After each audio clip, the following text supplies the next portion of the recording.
جی فیضی صاحب، اس کے بعد میٹر کے بعد آپ نے ایف اے کا امتحان کہاں سے پاس کیا؟ سر ایف اے کا امتحان میں نے پرائیویٹ کیا. اچھا، یہ کس سال کی بات ہے؟ یہ 1993 کی بات ہے. اچھا، پھر اس کے بعد گریجویشن؟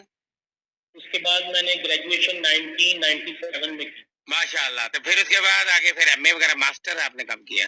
ماسٹر میں نے 2000 میں ایم اے اسلامیات کیا تھا. اسلامیات. پھر اردو میں بھی کیا؟ اردو میں میں نے 2008 میں کیا تھا. یعنی 2008 میں کیا ہے نا؟ جی. ٹھیک ہے. اس کے بعد پھر آپ نے ایم فل بھی کیا. ایم فل کس موضوع پہ کیا اور کس سال میں کیا؟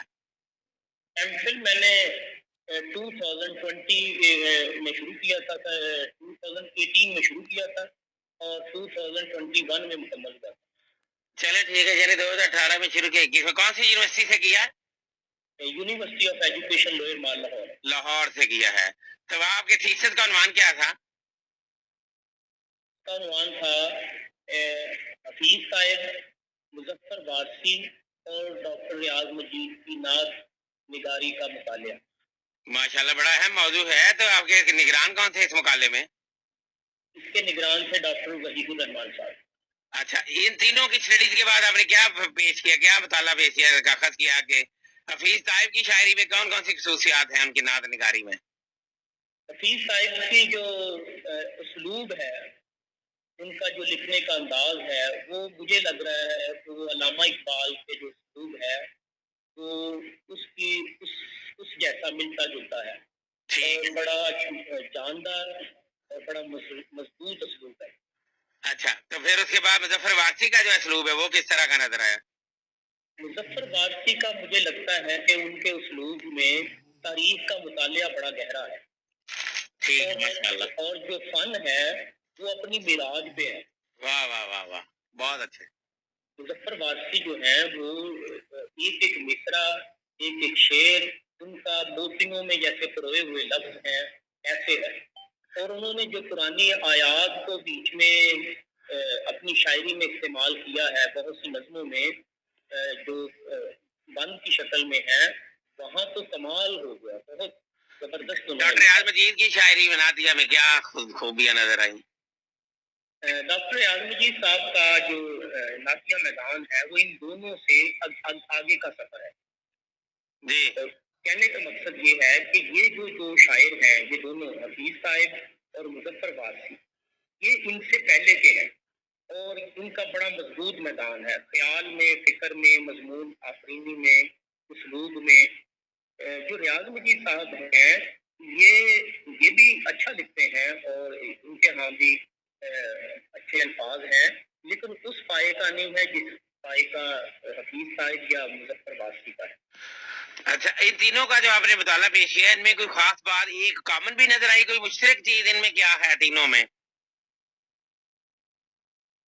ایک تو جو نعت کا موضوع ہے عشق رسول صلی اللہ علیہ وسلم. اچھا، وہ کامن ہے ان میں، مشترک وہ ہے. تو ظاہر ہے یہ کامن چیز ہے، تینوں میں ہوگی. لیکن جو حفیظ صاحب کے ہاں جو انتصاری ہے، جو سادگی ہے، وہ کہیں نہیں نظر آئی.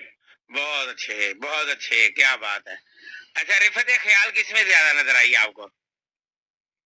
رفت خیال جو ہے وہ مظفر وارثی کے ہاں، مظفر وارثی کے ہاں بہت زیادہ. ماشاء اللہ ماشاء اللہ. اچھا، علمی جو ہے جس کو تغزل کہتے ہیں وہ کس میں زیادہ نظر آئی؟ تغزل تغزل کے میدان میں بھی وہ جو مظفر وارثی ہیں وہ آگے نظر آتے. ٹھیک ہے. یہ ایک بہت اچھا آپ نے ان کا مطالعہ کیا، انالیسس کیا. آپ اسی روشنی میں پوچھتے ہیں کہ جو عصر حاضر میں نعت کہی جا رہی ہے پورے پاکستان میں کہیں بھی نعت کہی جا رہی ہے، کیا آپ اس کے معیار سے مطمئن ہیں؟ ان تینوں شخصیات کا مطالعہ پیش کرنے کے بعد اب آپ دیکھتے ہیں کہ باقی لوگ جو آپ کے معاصر ہیں وہ جو نعت کہہ رہے ہیں، آپ اس سے مطمئن ہیں؟ میں یہ سمجھتا ہوں کہ ہمارے پاکستان میں بڑا ٹیلنٹ ہے. جی. ٹیلنٹ کی کمی نہیں ہے.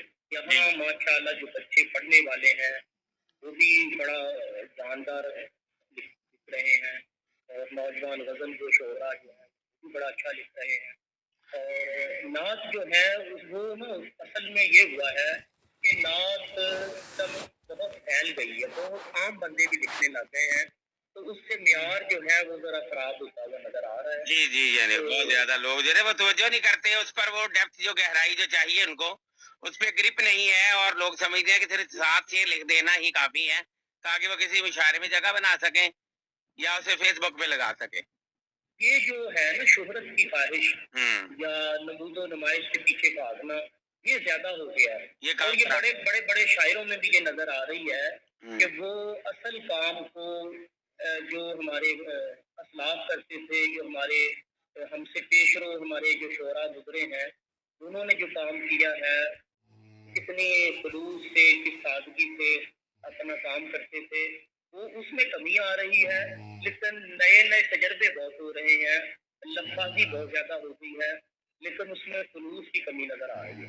ये आपने बजा फरमाया फैजी साहब। ये आपका बहुत अच्छा फैसलाबाद में भी क्याम रहा है और अब आप लाहौर में मुकीम हो गए हैं जाके, तो फैसलाबाद की जो नात है उसके बारे में आपका क्या तबसरा है? और कुछ लोगों के नाम भी बताइए, कुछ जो आपके जो हम असर यहाँ पे रहे हैं।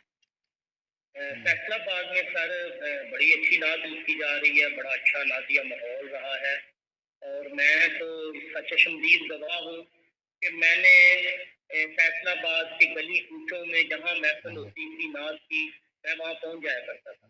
बहुत अच्छी बात।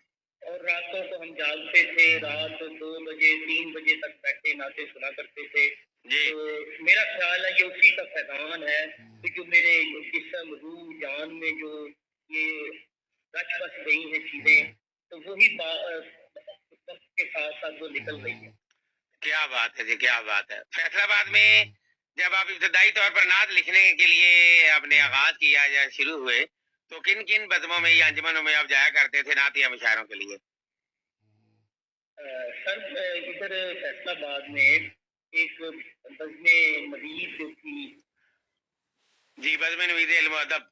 इल्म व अदब, उसके मैंने इब्तदाई मुशायरे उधर भी गया था। जी। एक ये रेडियो इधर अमीनपुर बाजार में, ठीक तो ठीक। मियाँ इकबाल अख्तर साहब होते थे, हाँ, सदर और फॉर ह्यूमन गाइड के तहत। सदर और ह्यूमन गाइड के वो वहाँ मुशायरे हुआ करते थे। तो उधर अहमद शहबाज खाबर जो थे वो नसाबत किया करते थे। हाँ, बिल्कुल। और वहाँ तालब हुसैन कौसरी और गर्द जलंधरी, सरवर खान सरवर, ये अली बरियून, और ये सारे शोहरा वहाँ आया करते थे। जी, बहुत अच्छा आपने जिक्र किया। इनमें से ये फौत हो चुके हैं तालब हुसैन कौसरी साहब और एम एस शबाब खाबर साहब, तो हमारे रेडियो पाकिस्तान फैसलाबाद से वाबस्ता रहे आखिरी दम तक। बहुत सारे प्रोग्राम भी यहाँ करते रहे हैं। फिर आप हलगर बाबे दौग में भी जाते रहे ना फैसलाबाद? जी, मैं चूँकि मेरा ज़्यादा पढ़ाई के साथ भी काम रहा है, पढ़ता भी रहा हूँ, और साथ में आपको चश्मदीद दुआ है कि मैं मुख्तलिफ जगहों पे रिज़्क़ रोज़ी के लिए काम भी करता रहा। अच्छा। तो वहाँ चनोट बाज़ार में एक दफ्तर था, रूपाली डिस्ट्रीब्यूटर। जी, जी, बिल्कुल। वो धागे का काम करते थे, तो उधर भी मैं काम करता था, तो उसी वहीं चनोट बाज़ार में 3 साल निकलता। अच्छा, आप ये बताएं मुझे कि ये जो है अंजुमन जो है फकीरान मुस्तफा, उसका नात में क्या किरदार है? नात में कोई रोल? अंजुमन फ़कीरान मुस्तफ़ा का जो किरदार है वो बहुत अच्छा है, बहुत नुमायाँ है। उसमें बड़े शायर पैदा किए हैं और बहुत से गज़ल गोयों को भी मजबूर किया है कि वो नात लिखें। जी, जी। और अब वो लिख रहे हैं जो और तारा अपना मिश्रा का हिस्सा डाल। सिलसिला है वहाँ, उसे आप क्या समझते हैं, कैसा समझते हैं? तारा मिश्रा जो हर माह दिया जाता है, उसके बारे में एक बताइए कि ये कोई अच्छी रवश है या कोई ऐसी चीज तो नहीं जिसको लोग कहें कि ये अदब के लिए नुकसानदेह है? तरह बिसरा सर उन लोगों के लिए जो मश्क सुखन करते रहते हैं, जिनका आगाज होता है या नए लिखने लगते हैं या भी स्टार्ट ही जो होते हैं। काफिया रदीफ बदलते रहते हैं, जो मजमून बदलना चाहते हैं, जो अपनी बात को नए अंदाज में कहना चाहते हैं, ये उनके लिए तो बड़ी अच्छी चीज है। वो तो खुशी से कबूल करते हैं।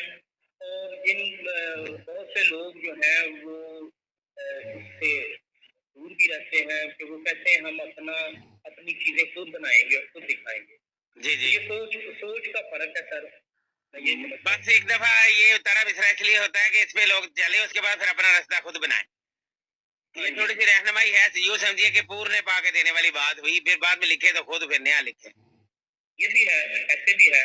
अच्छा, ये जो थी मजलिस मोइने अदब में भी आप जाते रहे हैं, फिर आसिफ बशीर चिश्ती, उनका क्या किरदार है फरोख्त नात में?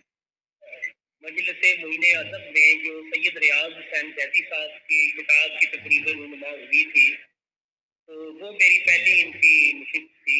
जी जी तो उसमें आप भी मौजूद थे, वहाँ डॉक्टर आलमगीर साहब भी थे, अल्लामा नादिर जालवी साहब ने बड़ा अच्छा फतवा दिया था, जी जी तो और भी लोग थे। तो वहाँ भी मैं जाता रहा, और पीर आसिफ चीफ चिश्ती साहब वो बड़ा मेरी इज्जत एहतराम किया करते थे, जी। बड़ी मोहब्बत से मिला करते थे, तो वहाँ भी मैं जाता रहा हूँ। हाँ जी, आपके होते हुए यहाँ पे ये जो है जंग बाजार में जामिया रिजविया जंग बाजार और मुहद्दिस आजम का जो है सिलसिला, उनका भी रोल बताइए कि नात के फरोग में मुहद्दिस आजम पाकिस्तान का क्या किरदार है। मैं समझता हूँ कि नात के फरोग में यहाँ हिंदुस्तान में जितने भी औलिया इकराम आए हैं, इन सब का खजान है। जी जी बिल्कुल और सही कहा आपने। इनकी शब रोज की मेहनतों की वजह से इन्होंने अपनी जिंदगियां वक्त कर दी। हम तो नात लिखने के लिए कोई एक महीना लगा ले या एक दिन लगा ले तो समझते हैं कि हमने दीन पे बड़ा एहसान कर दिया। जी तो उन्होंने, वो जो लोग अल्लाह वाले थे, बुजुर्ग थे, उन्होंने पहले इल्म सीखने में कोई 10-10 साल, 15-15 साल लगाए, फिर पढ़ाने में लगाए और साथ किताबें लिखी, दिन रात तबलीगी दौरे किए, और अपनी सारी जिंदगी उनकी वक्त होती थी। तो जेलें बर्दाश्त की, लाठियां खाई, कितने उन्होंने मसाइब से गुजर कर वो तबलीग दीन के साथ जुड़े रहे। तो मैं समझता हूँ असल जो सीरत की रोशनी है, जो सीरत पर एक चलने वाली बात है, वो तो इन्हीं लोगों ने की। वो ये औलिया अल्लाह थे, ये अल्लाह के वली थे, जिनसे हमें दीन मिला। जी फैज साहब अपने बिजा फरमाया मुहद्दिस आज़म पाकिस्तान ने लोगों के दिलों में इश्क़ रसूल की शमा रोशन की, और अल्लामा खान चिश्ती भी उनके शागिर्द और तलमीज़ रशीद थे, जो कि नात एक बहुत बड़ा हवाला है। तो अल्लामा खान चिश्ती के हवाले से बताइए कि उनकी नातें किस तरह आप देखते हैं फिक्री और फन्नी के हवाले से। ये जरा ब्रेक हो गई है, तो थोड़ी देर ना बच्चों के निकल